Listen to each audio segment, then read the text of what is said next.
Hello and good day everyone! Happy to share you today ang very easy na version ko sa pagluluto ng tahong. I love it talaga, panlasang Pinoy, pagkaing Pinoy. Kaya i-share ko sa inyo ang napakadaling paraan sa pagluluto nito. First ay maghahanda tayo ng lutuan and then isunod ang oil. And for your information, gamit ko dito na oil ay chili garlic flavored na oil. Of course, pwede tayo gumamit ng kahit anong klaseng oil. And then isunod ang onion. 1 medium onion na nakaslice ang nilagay ko dito. Medyo ipaluto lang natin ng konti at isunod ang 3 cloves na garlic, yung malaking klase pero nakaslice din siya. And after nyan ay medyo ipa-brown natin sila ng konti ang onion at saka garlic. Kung gusto nyo maraming onion at garlic ay pwede talaga, lalo na sa recipe na ito. And after nyan, pag ganito na medyo naluto na ng konti, ay isunod natin ang 1 medium na kamatis. Kung gusto nyo maraming kamatis, walang problema. And for your information, para sa reseping ito ay pinakuluan ko na yung tahong na gamit ko dito. Hindi ko na napakita pero napakuluan ko na siya, nahugasan. Tapos ito na.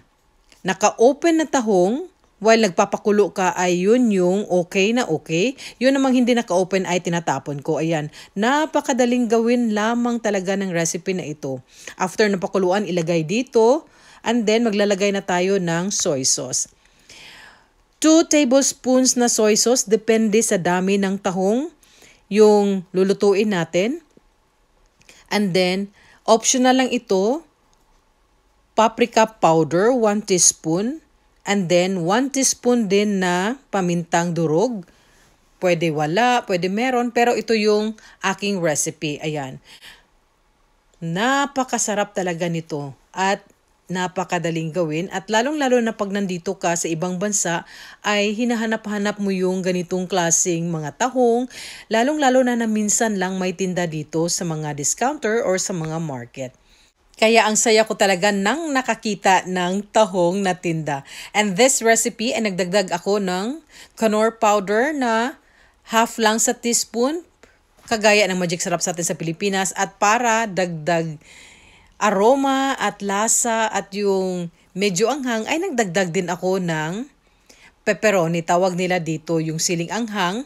Tapos kinakat ko siya ng maliit. Ayan. Pwede yung red na klase, pwede yellow, iba't ibang kulay pero green yung gamit ko dito. 'Di ba? Napakadaling gawin. Tapos ilang minuto ay lutong-luto na ang ating tahong. Matatawag kong ginisang tahong kasi napakasimpleng recipe pero yummy pagkaing Pinoy, panlasang Pinoy.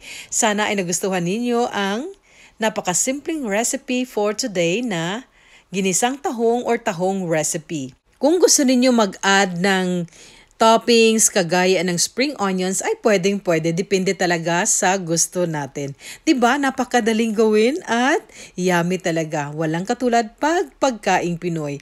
Sana naman ay nagustuhan ninyo ang video for today. Hope you like this. Thank you and God bless us all.